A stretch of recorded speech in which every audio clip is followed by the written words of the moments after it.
Compartment এক্সামৰ কাৰণে মাজত মাত্ৰ কিছুদিন বাকী আছে আৰু যদি তুমি এইখিনি কথা নাজানা তেতিয়াহ'লে তোমাৰ এক্সাম বেয়া হোৱাটো 100% চিয়'ৰ।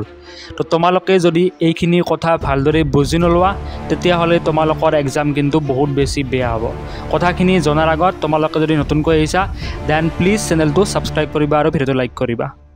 পইণ্ট নম্বৰ 5 আৰু পইণ্ট নম্বৰ 7ত বহুতৰে ডাউট আছিল।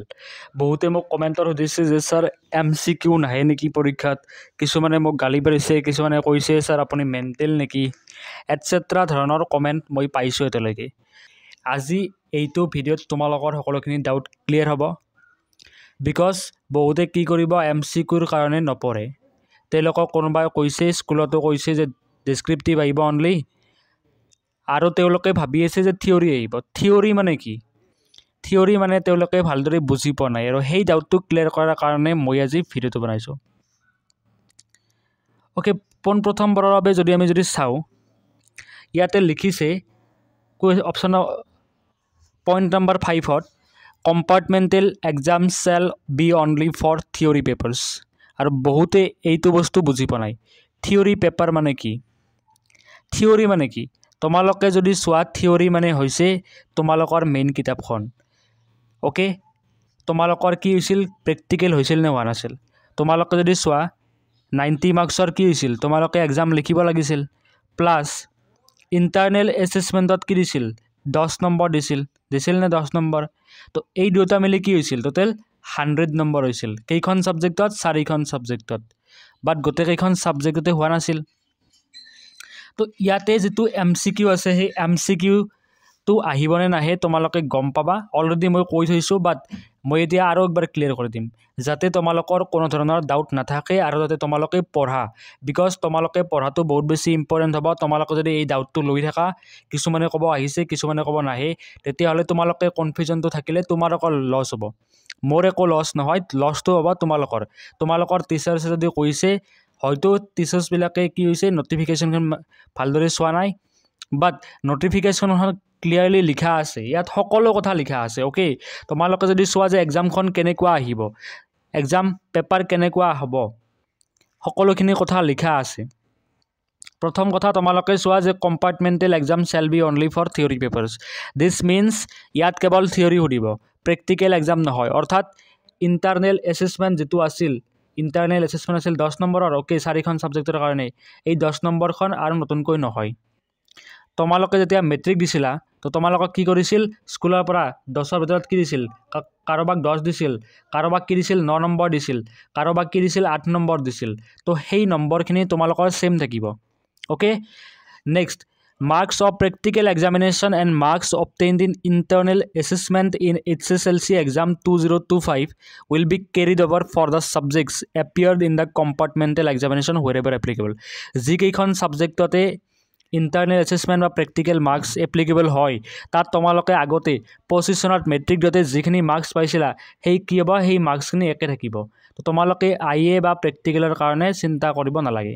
IA মানে কি হৈছিল, কিছুমানক কি দিছিল, অৰেল দিছিল। মেথমেটিক্সত কি দিছিল, মেথমেটিক্সত কি দিছিল, গ্ৰাফ আঁকিব দিছিল। ইংলিছত কি দিছিল, কেতিয়াবা কিছুমান প্ৰজেক্ট দিছিল কৰিব। তো সেইটোক ক'ব ইণ্টাৰনেল এছেছমেণ্ট বুলি। That is called internal assessment. Okay, সেই ইণ্টাৰনেল এছেছমেণ্টখিনি আকৌ নতুনকৈ নহয়, এইটো মানে হৈছে থিয়ৰী পেপাৰ্ছ। মষ্ট ইম্পৰ্টেণ্ট বস্তু, তোমালোকৰ ডাউট হৈ আছে, তোমালোকে চাই লোৱা। আজি ডাউট ক্লিয়াৰ হ'ব আৰু মই কেতিয়াও ভিডিঅ' নাপাওঁ। আজিৰ এইটো মোৰ লাষ্ট ভিডিঅ' হ'ব MCQৰ ওপৰত। কুৱেশ্যন নম্বৰ 7 দিছে কি, there will be provision of OMR answer sheets. মোক এজনে কৈছিল ছাৰ আপুনি মেণ্টেল নেকি? হয়, মই মেণ্টেল, বিকজ মই সঁচা কথা কওঁ। মই নিজে বনাই কোৱা নাই, বেলেগ ইউটিউবাৰৰ দৰে, সেইকাৰণে মই মেণ্টেল হয়। Okay, there will be provision of OMR answer sheets for the objective question of core subjects as in the main HSLC examination 2025।